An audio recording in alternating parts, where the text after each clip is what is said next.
भगवते वासुदेवाय। स्वागत है आप सभी का हरि का पंचांग चैनल पर।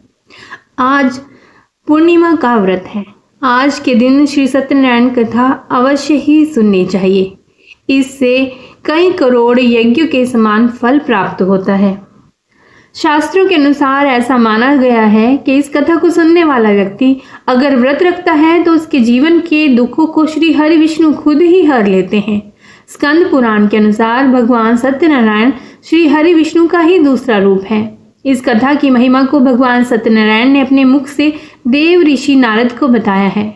पूर्णिमा के इस दिन इस कथा को सुनने का बहुत महत्व है। कलयुग में इस व्रत कथा को सुनना बहुत ही पुण्यशाली माना गया है। जो लोग पूर्णिमा के दिन कथा नहीं सुन पाते हैं वे कम से कम भगवान सत्यनारायण का मन में ध्यान कर लें। इससे भी लाभ होता है। पुराणों में ऐसा भी बताया गया है कि जिस स्थान पर श्री सत्यनारायण भगवान की पूजा होती है वहां गौरी, गणेश, नवग्रह और समस्त दिक्पाल आ जाते हैं। केले के पेड़ के नीचे अथवा घर के ब्रह्म स्थान पर पूजा करना उत्तम फल देता है। भोग में पंजीरी, पंचामृत, केला और तुलसी दल विशेष रूप से शामिल हैं। सिर्फ पूर्णिमा को ही नहीं, परिस्थितियों के अनुसार किसी भी दिन कथा सुन सकते हैं। बृहस्पतिवार को कथा सुनना लाभकारी होता है। भगवान तो बस भाव के भूखे हैं। मन में उनके प्रति अगर सच्चा प्रेम है तो कोई भी दिन हो प्रभु की कृपा बरसती रहेगी। इस कथा के प्रभाव से खुशहाल जीवन, दाम्पत्य सुख, मन चाहे वर वधु, संतान, स्वास्थ्य जैसी सभी मनोकामनाओं की पूर्ति होती है। यदि पैसों से जुड़ी कोई समस्या है तो ये कथा किसी संजीवनी से कम नहीं है। तो जब भी मौका मिले भगवान की कथा सुने और सुनाएं। तो आइए पूरी श्रद्धा और प्रसन्नचित्त मन से आरंभ करते हैं श्री सत्यनारायण व्रत कथा को। पहले संदर्भ सुन लेते हैं। ओम गणेशाय नमः। पुरातन काल में शौनक आदि ऋषि नैमिषारण्य स्थित महर्षि सूत के आश्रम पर पहुंचे। ऋषिगण महर्षि सूत से प्रश्न करते हैं कि लौकिक कष्ट मुक्ति, सांसारिक सुख समृद्धि और पारलौकिक लक्ष्य की सिद्धि के लिए सरल उपाय क्या है। महर्षि सूत शौनक आदि ऋषियों को बताते हैं कि ऐसा ही प्रश्न नारद जी ने भगवान विष्णु से किया था। भगवान विष्णु ने नारद जी को बताया कि लौकिक क्लेश मुक्ति, सांसारिक सुख समृद्धि और पारलौकिक लक्ष्य सिद्धि के लिए एक ही राजमार्ग है, वह है सत्यनारायण व्रत। सत्यनारायण का अर्थ है सत्याचरण, सत्यग्रह, सत्यनिष्ठा। संसार में सुख समृद्धि की प्राप्ति सत्य आचरण द्वारा ही संभव है। सत्य ही ईश्वर है। सत्य आचरण का अर्थ है ईश्वर की आराधना, भगवत पूजा। श्री स्कंद पुराण के अंतर्गत रेवा खंड में श्री सत्यनारायण व्रत कथा का पहला अध्याय एक समय की बात है। नैमिषारण्य तीर्थ में शौनक आदि 88,000 ऋषियों ने श्री सूत जी से पूछा कि हे प्रभु, इस कलयुग में वेद विद्या रहित मनुष्यों को प्रभु भक्ति किस प्रकार मिल सकती है और उनका उद्धार कैसे होगा। हे मुनि श्रेष्ठ, कोई ऐसा तप बताइए जिससे थोड़े समय में ही पुण्य मिले और मनोवांछित फल भी मिल जाए।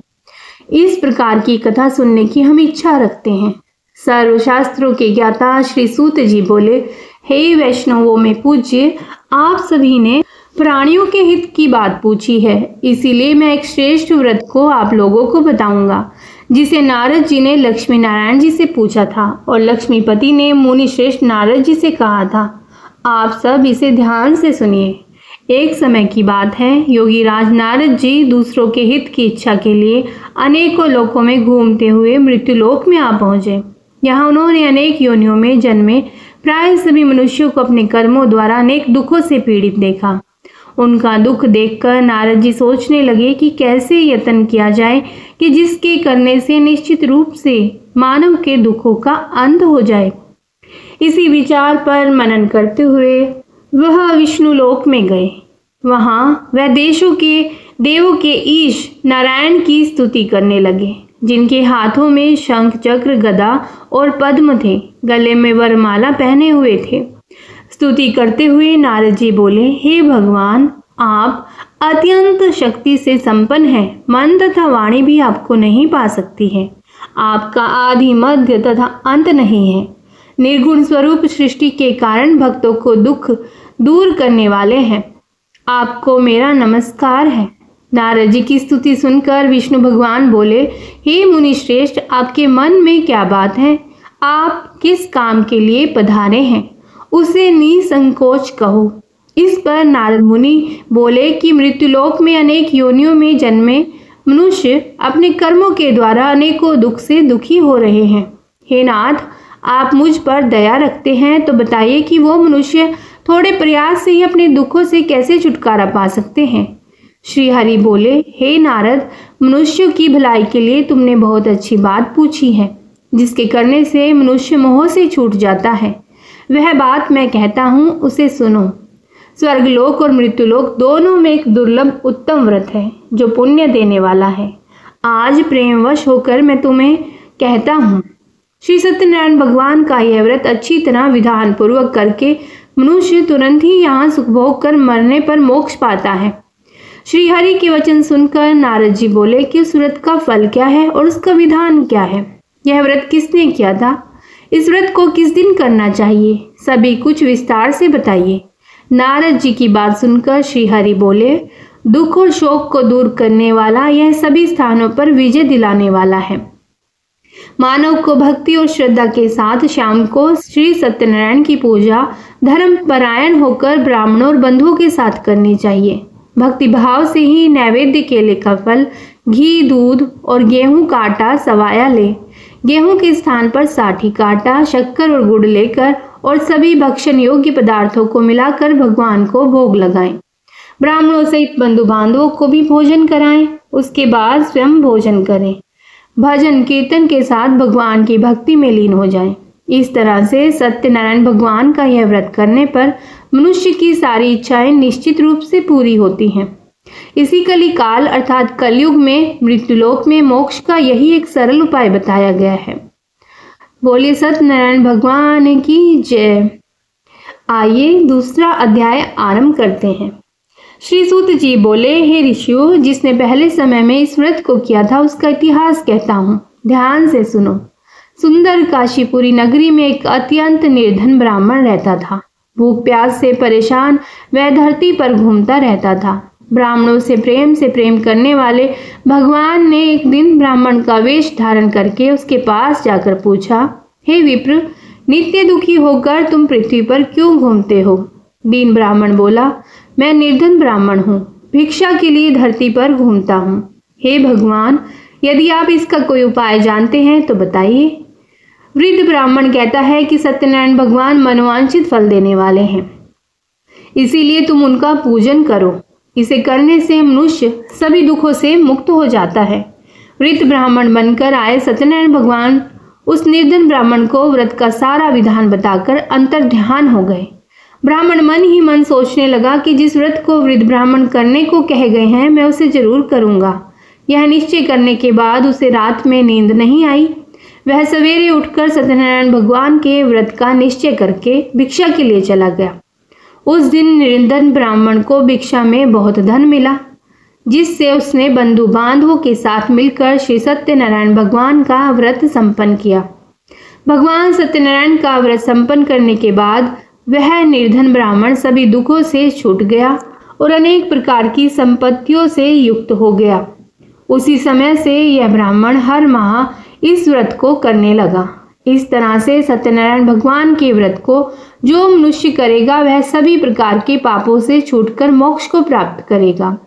जो मनुष्य इस व्रत को करेगा वह भी सभी दुखों से मुक्त हो जाएगा। श्री सूत जी बोले कि इस तरह से नारद जी से नारायण जी का कहा हुआ श्री सत्यनारायण का व्रत मैंने तुमसे कहा। हे विप्रो, मैं अब और क्या कहूँ? ऋषि बोले, हे मुनिवर, संसार में उस विप्र से सुनकर और किसने इस व्रत को किया? हम सब इस बात को सुनना चाहते हैं। इसके लिए हमारे मन में श्रद्धा का भाव है। श्री सूत जी बोले, हे मुनियों, जिसने इस व्रत को किया है वह सब सुनो। एक समय वही विप्र धन और ऐश्वर्य के अनुसार अपने बंधु बांधवों के साथ इस व्रत को करने को तैयार हुआ। उसी समय एक लकड़ी बेचने वाला बूढ़ा आदमी आया और लकड़ियां बाहर रखकर अंदर ब्राह्मण के घर में गया। प्यास से दुखी वह लकड़हारा उनको व्रत करते देखकर विप्र को नमस्कार करके पूछने लगा कि आप यह क्या कर रहे हैं और इसे करने से क्या फल मिलेगा? कृपया मुझे भी बताइए। ब्राह्मण ने कहा कि सब मनोकामनाओं को पूरे करने वाला यह सत्यनारायण भगवान का व्रत है। इनकी कृपा से ही मेरे घर में धन धान्य आदि की वृद्धि हुई है। विप्र से सत्यनारायण व्रत के बारे में जानकर लकड़हारा बहुत प्रसन्न हुआ। चरण अमृत लेकर वह प्रसाद खाने के बाद अपने घर गया। लकड़हारे ने अपने मन में संकल्प किया कि आज लकड़ी बेचने से जो धन मिलेगा उसी से श्री सत्यनारायण भगवान का उत्तम व्रत करूंगा। मन में इस विचार को लेकर बूढ़ा आदमी सिर पर लकड़ियां रखकर उस नगर में बेचने गया जहां धनी लोग ज्यादा रहते थे। उस नगर में उसे अपनी लकड़ियों का दाम पहले से 4 गुना अधिक मिलता है। बूढ़ा प्रसन्नता के साथ दाम लेकर केले, शक्कर, घी, दूध, दही और गेहूं का आटा लेकर और सत्यनारायण भगवान के व्रत की अन्य सामग्री लेकर अपने घर आया। वहां उसने अपने बंधु बांधवों को बुलाकर विधि विधान से सत्यनारायण भगवान का पूजन और व्रत किया। इस व्रत के प्रभाव से वह बूढ़ा लकड़हारा धन, पुत्र आदि से युक्त होकर संसार के समस्त सुख भोग कर अंत काल में बैकुंठ धाम चला गया। बोले श्री सत्यनारायण भगवान की जय। इति श्री सत्यनारायण व्रत कथा का द्वितीय अध्याय संपूर्ण हुआ। आइए तीसरा अध्याय आरंभ करते हैं। सत्यनारायण भगवान की जय। श्री सूत जी बोले, हे श्रेष्ठ मुनियों, अब आगे की कथा कहता हूँ। पहले समय में उल्का मुख नामक एक बुद्धिमान राजा था। वह सत्य वक्ता और जितेंद्रिय था। प्रतिदिन देव स्थानों पर जाता और निर्धनों को धन देकर उनके कष्ट दूर करता था। उसकी पत्नी कमल के समान मुख वाली और सती साध्वी थी। भद्रशिला नदी के तट पर उन दोनों ने श्री सत्यनारायण भगवान का व्रत किया। उसी समय साधु नाम का एक वैश्य आया। उसके पास व्यापार करने के लिए बहुत सा धन था। राजा को व्रत करते देखकर वह विनय के साथ पूछने लगा, हे राजन, भक्ति भाव से पूर्ण होकर आप यह क्या कर रहे हैं? मैं सुनने की इच्छा रखता हूँ, तो आप मुझे बताइए। राजा बोला, हे साधु, अपने बंधु बांधवों के साथ पुत्र आदि की प्राप्ति के लिए एक महाशक्तिमान श्री सत्यनारायण भगवान का व्रत और पूजन कर रहा हूँ। राजा के वचन सुनकर साधु आदर से बोला, हे राजन, मुझे इस व्रत का सारा विधान कहिए। आपके कथन अनुसार मैं इस व्रत को करूँगा। मेरी भी संतान नहीं है और इस व्रत को करने से निश्चित रूप से मुझे संतान की प्राप्ति होगी। राजा से व्रत का सारा विधान सुन व्यापार से निवृत्त हो वह अपने घर गया। साधु वैश्य ने अपनी पत्नी को संतान देने वाले इस व्रत का वर्णन कह सुनाया और कहा कि जब मेरी संतान होगी तब मैं इस व्रत को करूँगा। साधु ने इस तरह के वचन अपनी पत्नी लीलावती से कहे। एक दिन लीलावती पति के साथ आनंदित होकर सांसारिक संसार में धर्म में प्रवृत्त होकर सत्यनारायण भगवान की कृपा से गर्भवती हो गई। 10वें महीने में उसके गर्भ से एक सुंदर कन्या ने जन्म लिया। दिनों दिन वह ऐसे बढ़ने लगी जैसे कि शुक्ल पक्ष का चंद्रमा बढ़ता है। माता पिता ने अपनी कन्या का नाम कलावती रखा। एक दिन लीलावती ने मीठे शब्दों में अपने पति को याद दिलाया कि आपने सत्यनारायण भगवान के जिस व्रत को करने का संकल्प किया था उसे करने का समय आ गया है। आप इस व्रत को करिए। साधु बोला कि हे प्रिय, इस व्रत को मैं उसके विवाह पर करूंगा। इस प्रकार अपनी पत्नी को आश्वासन देकर वह नगर को चला गया। कलावती पिता के घर में रहकर वृद्धि को प्राप्त हुई। साधु ने एक बार नगर में अपनी कन्या को सखियों के साथ देखा तो तुरंत ही दूत को बुलाया और कहा कि मेरी कन्या के योग्य वर देख कर आओ। साधु की बात सुनकर दूत कंचन नगर में पहुंचा और वहां देखभाल कर लड़की के लिए सुयोग्य वाणिक पुत्र को लेकर आया। सुयोग्य लड़के को देखकर साधु ने बंधु बांधवों को बुलाकर अपनी पुत्री का विवाह कर दिया। लेकिन दुर्भाग्य की बात यह है कि साधु ने अभी भी श्री सत्यनारायण भगवान का व्रत नहीं किया। इस पर श्री भगवान क्रोधित हो गए और श्राप दिया कि साधु को अत्यधिक दुख मिले। अपने कार्य में कुशल साधु बनिया जमाई को लेकर समुद्र के पास स्थित होकर रतनसादपुर नगर में गया। वहां जाकर दामाद ससुर दोनों मिलकर चंद्रकेतु राजा के नगर में व्यापार करने लगे।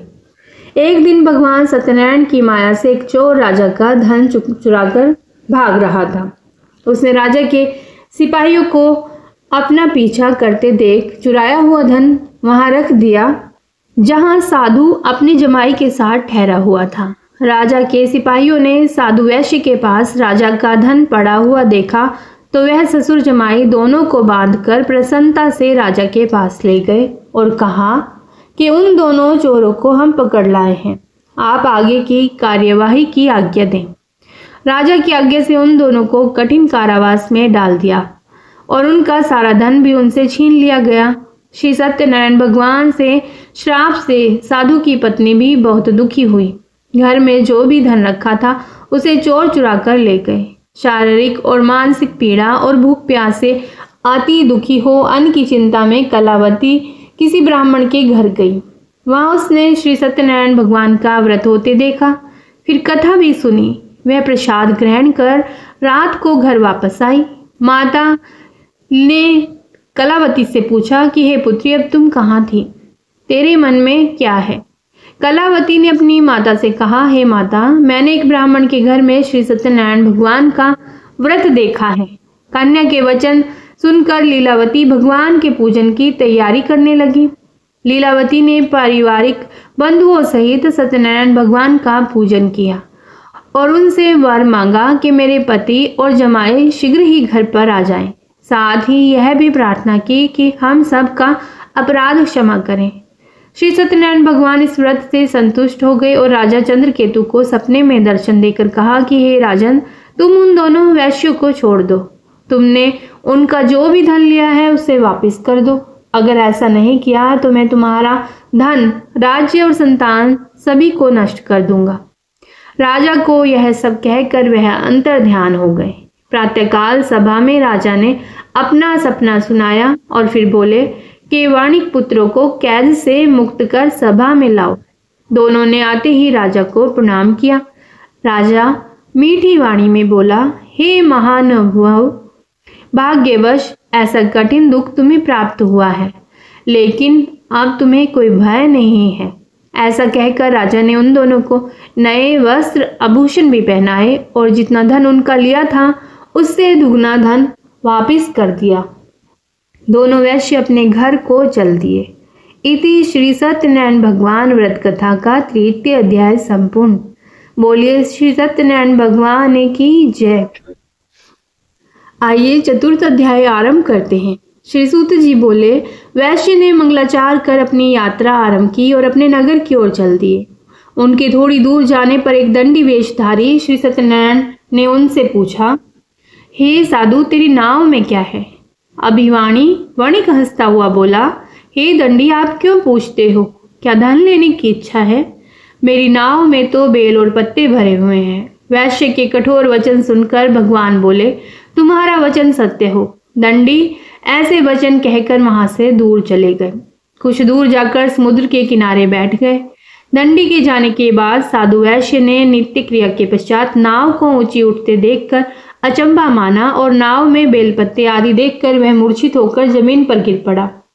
मूर्छा खुलने पर वह अत्यंत शोक में डूब गया। तब उसका दामाद बोला कि आप शोक न मनाएं, यह दंडी का ही श्राप है, इसीलिए हमें उनकी शरण में जाना चाहिए, तभी हमारी मनोकामना पूर्ण होगी। दामाद की बात सुनकर वह दंडी के पास पहुंचा और अत्यंत भक्तिभाव नमस्कार करके बोला, मैंने आपसे जो जो असत्य वचन कहे थे उनके लिए मुझे क्षमा दे। ऐसा कहकर महान शोकातुर होकर रोने लगा। तब दंडी भगवान बोले, हे वणिक पुत्र, मेरी आज्ञा से बार बार तुम्हें दुख प्राप्त हुआ है, तू मेरी पूजा से विमुख हुआ। साधु बोला, हे भगवान, आपकी माया से ब्रह्मा आदि देवता भी आपके रूप को नहीं जानते, तब मैं अज्ञानी कैसे जान सकता हूँ? आप प्रसन्न होइए, अब मैं समर्थ के अनुसार आपकी पूजा करूंगा। मेरी रक्षा करो और पहले के समान नौका में धन भर दो। साधु वैश्य के भक्तिपूर्वक वचन सुनकर भगवान प्रसन्न हो गए और उसकी इच्छा के अनुसार वरदान देकर अंतर्ध्यान हो गए। ससुर जमाई जब नाव पर आए तो नाव धन से भरी हुई थी। फिर वहीं अपने अन्य साथियों के साथ सत्यनारायण भगवान का पूजन कर अपने नगर को चल दिए। जब नगर के नजदीक पहुंचे तो दूत को घर पर खबर करने के लिए भेज दिया। दूत साधु की पत्नी को प्रणाम कर कहता है कि मालिक अपने दामाद सहित नगर के निकट आ गए हैं। दूत की बात सुनकर साधु की पत्नी लीलावती ने बड़े हर्ष के साथ सत्यनारायण भगवान का पूजन कर अपनी पुत्री कलावती से कहा कि मैं अपने पति के दर्शन को जाती हूँ, तू कार्य पूर्ण कर शीघ्र आ जाना। माता के ऐसे वचन सुनकर कलावती जल्दी में प्रसाद छोड़कर अपने पति के पास चली गई।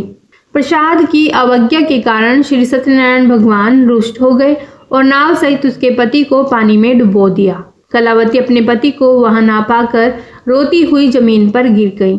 नौका को डूबा हुआ देखकर और कन्या को रोता हुआ देखकर साधु दुखी होकर बोला कि हे प्रभु, मुझसे तथा मेरे परिवार से जो भूल हुई है उसे क्षमा करें। साधु के दीन वचन सुनकर श्री सत्यनारायण भगवान प्रसन्न हो गए और आकाशवाणी हुई, हे साधु, तेरी कन्या मेरे प्रसाद को छोड़कर आई है, इसीलिए उसका पति अदृश्य हुआ है। यदि वे घर जाकर प्रसाद खाकर लौटती है तो इसे इसका पति अवश्य ही मिलेगा। ऐसी आकाशवाणी सुनकर कलावती घर पहुंचकर प्रसाद खाती है और फिर आकर अपने पति के दर्शन करती है। उसके बाद साधु अपने बंधु बांधवों सहित श्री सत्यनारायण भगवान का विधि विधान से पूजन करता है। इस लोक का सुख भोग वह अंत में स्वर्ग को जाता है। इति श्री सत्यनारायण भगवान व्रत कथा का 4th अध्याय संपूर्ण। तो बोलिए श्री सत्यनारायण भगवान की जय। 5वां अध्याय। श्री सूत जी बोले, हे ऋषियों, मैं एक और भी कथा सुनाता हूँ, उसे भी ध्यान पूर्वक सुनो। प्रजा पालन में लीन तुंगध्वज नाम का एक राजा था। उसने भी भगवान का प्रसाद त्याग कर बहुत ही दुख का कार्य किया। एक बार वन में जाकर वन्य पशु को मारकर वह बड़ के पेड़ के नीचे आया। वहां उसने ग्वालों को भक्ति भाव से अपने बंधु बांधवों सहित सत्यनारायण भगवान का पूजन करते देखा। अभिमानवश राजा ने उन्हें देखकर भी पूजा स्थान पर नहीं गया और ना ही उसने भगवान को नमस्कार किया। ग्वालों ने राजा को प्रसाद दिया, लेकिन उसने वह प्रसाद खाया नहीं और प्रसाद को वहीं छोड़कर वह अपने नगर को चला गया।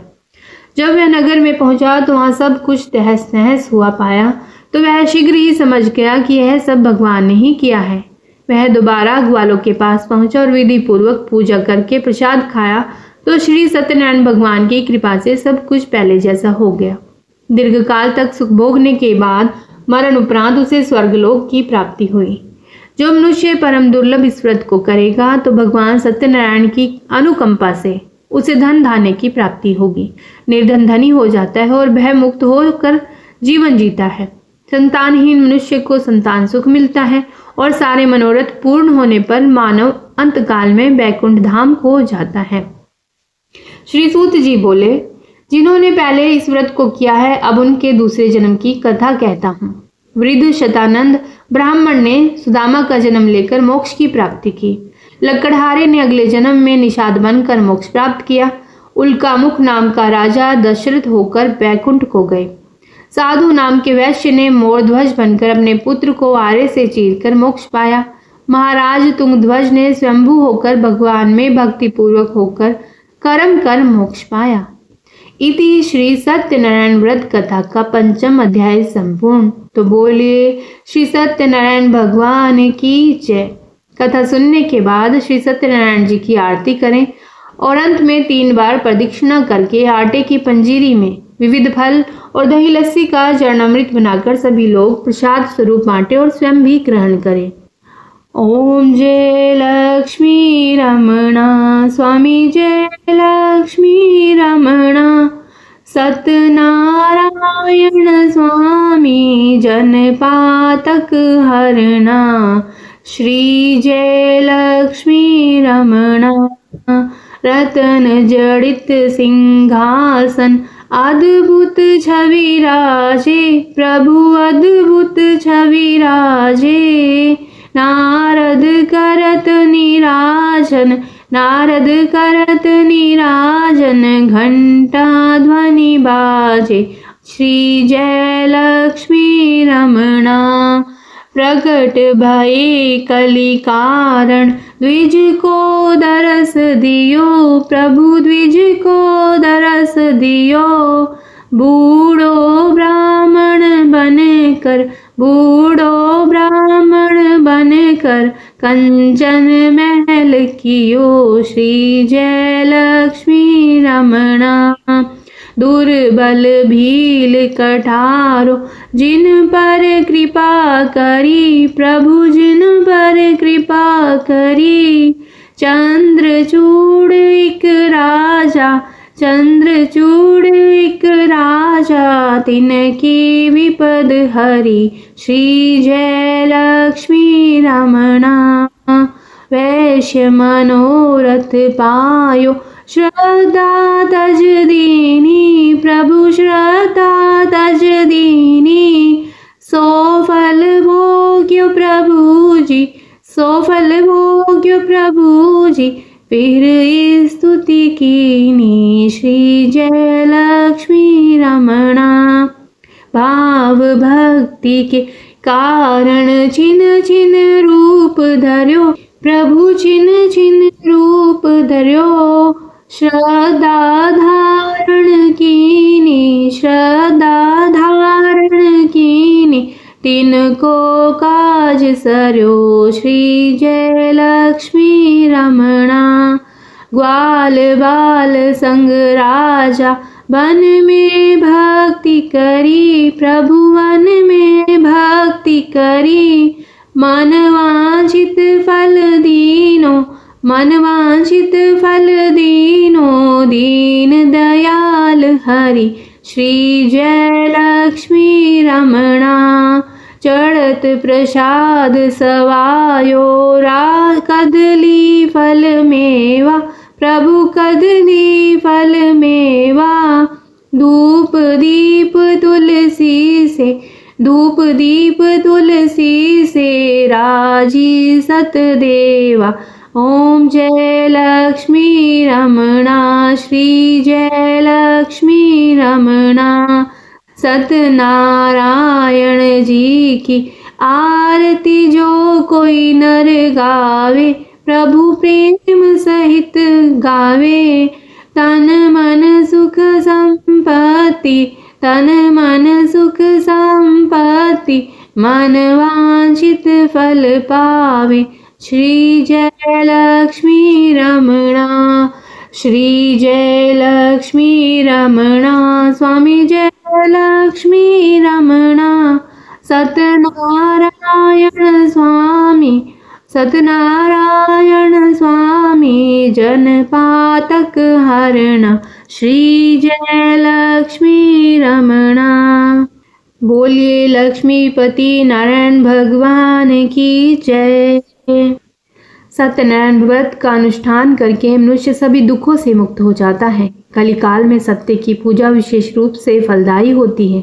सत्य के अनेक नाम हैं यथा सत्यनारायण सत्यदेव। सनातन सत्य रूपी विष्णु भगवान कलयुग में अनेक रूप धारण करके लोगों को मनवांछित फल देंगे। ओम नमो नारायणे।